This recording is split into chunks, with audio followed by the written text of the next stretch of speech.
In the eyes of the secular world, 80 years old is often seen as a watershed in life. Many people believe that once this threshold is crossed, an individual's ability to care for themselves diminishes, and they must rely on others to maintain daily life. However, Grandma Lee, an 80-year-old wise elder, challenges this notion with her unique life philosophy. She firmly tells us that age is just a number. It cannot define whether a person can live independently. Despite her advanced years, entering her 80s, Grandma Lee still chooses to live alone, enjoying that peace and freedom. Her children's many invitations, hoping she would move in with them to enjoy family happiness, were all politely declined by her. She laughs and says, "I'm doing quite well on my own. No need to trouble the children. Living alone in my old age is the happiest and most stable choice for me. No other way of aging compares to this freedom and independence." Grandma Lee firmly believes that a happy old age does not have to depend on the wings of children, but should be controlled by oneself. She enjoys the tranquility brought by living alone, living each day at her own pace, without having to cater to others' habits and expectations. This persistence is not only an affirmation of her self-ability, but also a defense of life's dignity. She vows to maintain this independent living until her last moment, because, in her view, being able to control her own life is the greatest happiness and satisfaction. Grandma Lee says, "Look at me. I'm 80 years old. My ears are still as sharp as when I was young. My eyes are still bright, and I walk with a spring in my step. If I didn't say it myself, people would think I was just over 60. I'm full of energy. Since my husband passed away 10 years ago, my children have been more worried than ever, constantly persuading me to live with them, saying they were afraid I'd have an accident alone at home, and if I fell ill without them around, it would be dangerous. But I had made up my mind to live on my own. I appreciate my children's intentions, but I really don't want to rotate living with them for my old age. Why? First of all, I love freedom, enjoy living according to my own wishes, and don't want to be bound by the children's living habits. In their homes, there are places where I can't move or touch. I can't stand that kind of restriction. Moreover, I don't want to become a burden to my children. They have their own lives to live. My moving in, even if they don't say it, would inevitably disturb their peaceful life, especially their spouses, who might not be happy to have an old person in the house. I can understand that. I always think keeping some distance with children, just like that bowl of soup. Too close, it burns the mouth. Too far, it cools the heart. Living together, different habits and ideas will inevitably cause friction, and it would hurt harmony, something I don't want to see. So, after thinking it over, I decided living alone is the most comfortable. Going to a nursing home is out of the question. Too many rules for me. I'm too used to being carefree for that. Hiring a caretaker? Oh, the cost is not low. My pension has to be saved for myself. How can I give it to outsiders? My children have their own pressures. I can't add to their burdens. So, I decided to rely on myself for old age. As long as my body is strong and I can take care of myself, I can happily live in my little nest until old age. Life is most comfortable when lived by oneself. To keep my body strong, I've put in a lot of effort and done a lot of research. I even teamed up with like-minded friends to visit those famous longevity villages just to see how those centenarians live their lives. What I found was amazing. These elderly people, regardless of age, have one thing in common. They can't sit still, either busy in the fields or tidying up at home, always moving. They don't think. They should wait for others to serve them just because they're old. They never let others do what they can do themselves. This spirit of independence and self-reliance is truly admirable. Looking closely at these healthy and long-lived elders, each one has a determined, cheerful, and optimistic personality.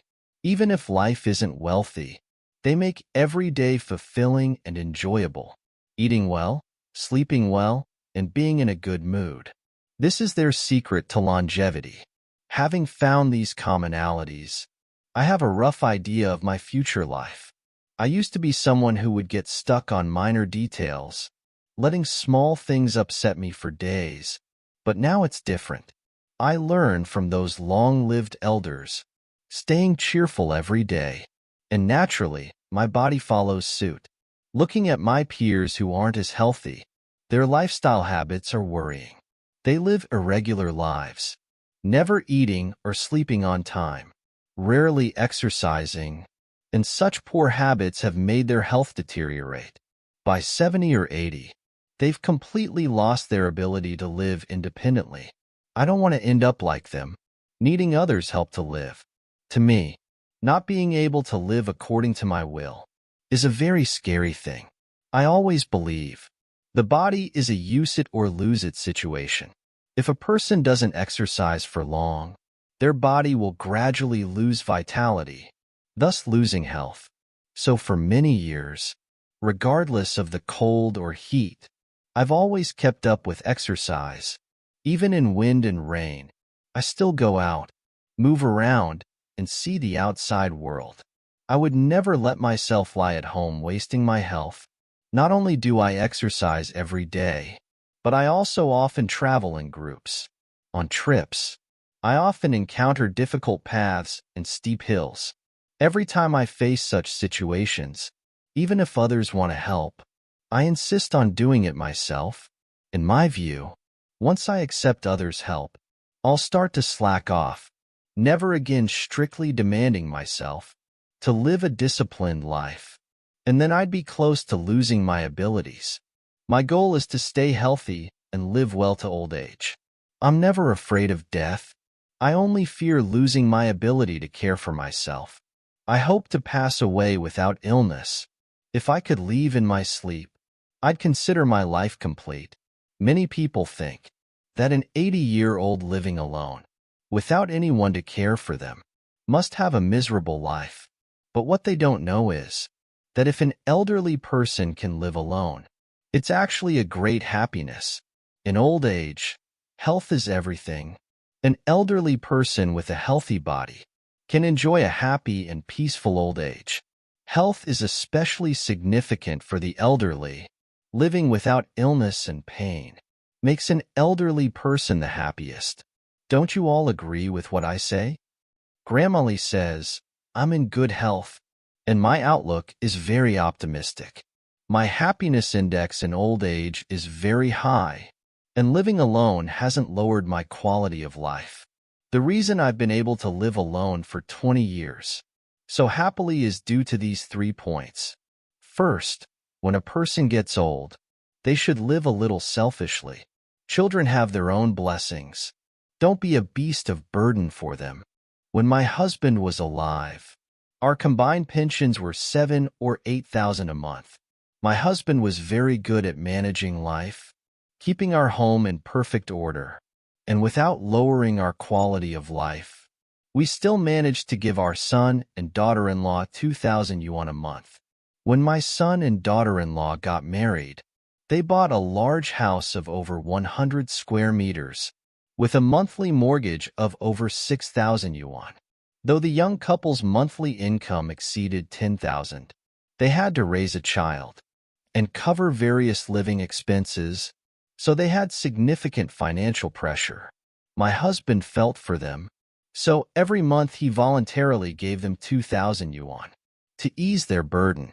After my husband passed away, I straightforwardly told my son and daughter-in-law that without my husband, our household had one less income, so I couldn't continue giving them 2,000 yuan each month. My son and daughter-in-law were very understanding. They comforted me, saying they didn't need my support anymore, that I should just live my life well, and tell them if I had any difficulties. From then on, I never gave them another penny. When I had the ability, it was fine to help them. But since I can't now, I can't pretend to be rich. That would harm both myself and others. In my view, if an elderly person can't help their children, then not adding to their burdens is the best thing. If I continued to give my son 2,000 yuan a month, my living standard would surely be affected. My money is limited, and if I kept giving, I'd have to save from my own expenses, which would affect my nutrition and health. And if my health deteriorated, my son wouldn't be able to work well to take care of me. Wouldn't that be harming him? So I firmly believe that taking care of my health and not adding burdens to my children is the correct choice for elderly people. After careful consideration, I divided my 4,500 yuan pension into 3 parts. One for daily food and expenses, one for various living expenses, and one for savings. With this arrangement, I live comfortably, have peace of mind, and can avoid worrying my children, as they know I can manage my own life well. I believe, whether old or young, they should have a clear sense of boundaries, keep a little selfishness. If elderly people don't think for themselves, they can only live with pain. Second, don't interfere too much in your children's lives. Many elderly people don't understand this. They see their children struggling, so they think of ways to help them, living frugally to leave money for their children, thinking that if their children live well, they can have a good old age. But what happens often is that the more you give, the more they want, not considering the elderly's difficulties. As time passes, the children stop caring for their elderly parents, thinking the money is owed to them. This scenario happens in many families, and it causes the elderly to live in bitterness and exhaustion. I'm more open-minded. Since my children became independent, I haven't intervened in their lives. They live their way. I live mine. I never worry about their affairs. I have my own interests, and I keep my own social circle. When I'm free, I invite my neighbors for tea, chatting about daily life, reminiscing about our youth, and playing cards. I enjoy my time, unaffected by my children's matters. My son and daughter-in-law are considerate, often inviting me for meals. Sometimes I go, sometimes I don't. My children understand me, knowing I have my own life, so they don't insist. They even call me a hedonistic old lady. Though it's a joke, it actually means I have a happy old age.